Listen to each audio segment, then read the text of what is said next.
Ұлы сөздің ұяттығы жоқ, қынаптың босаңсуы, жатырдың төмен түсуі сияқты мәселелер. Бұл жерде ер адамнан қандай қатысы бар? Сол туралы айтып өткім келіп тұр. Жалпы алдымен сіздерге әйел адамның құрылысын көрсетіп алайын, иә? Мұқият ер адамдар қараймыз. Бұл жатыр мойны, бұл қынап. Қатынас осы жерде болады, иә, қынапта. Ал неге әйел адамдардың қынаптары босап қалады?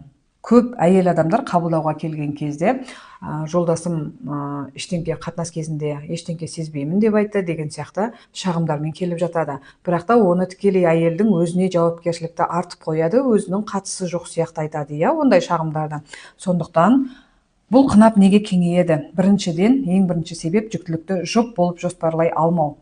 Әйелдер біздің жыл сайын босанады, яғни 4 килограмм нәрестенің салмағы жыл сайын әйелдің қынабына күш түсіреді. Осылайша қынаптың қабырғалары босаңсып салбырай беретін болады.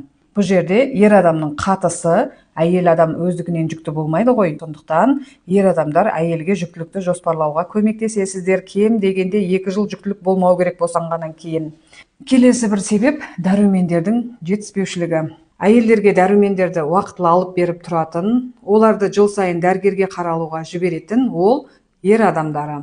Ал біздің әйелдердің дәрігерге қаралуға қаражаттары жоқ, уақыттары жоқ, жұмыстан қолы босамайды, тіршіліктен қолы босамайды. Ер адамдарымыздың оған бастары да ауырып жатқан жоқ. Барлығы демеймін, арасында бар. Жолдасым жіберді қаралуға сізге.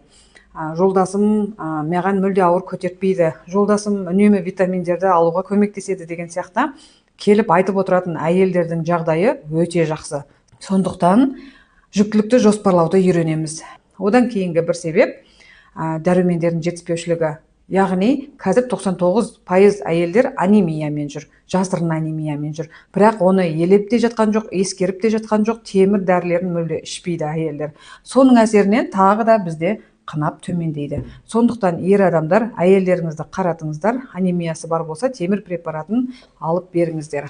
Келесі бір себеп ол әйел адамдардың ер адам сияқты тіршілікке араласуы. Ауыр затты өздері көтере береді, ер адамынан сұрамайды, ер адамы да оған ешқандай өзін міндетті санамайды. Бұл жағдайда тағы да бізде ауыр көтеру арқылы қынап төмен түсе береді. Сондықтан ер адамдар үлкен өтініш, түкте сезбеймін, кеңейіп кеткен ба деген сияқты әйелдеріңіздің көңіліне қаяу түсірмес бұрын алдымен өздеріңіз жауапкершілікті орындап жатырсыздар ма, соған мән беріңіздер.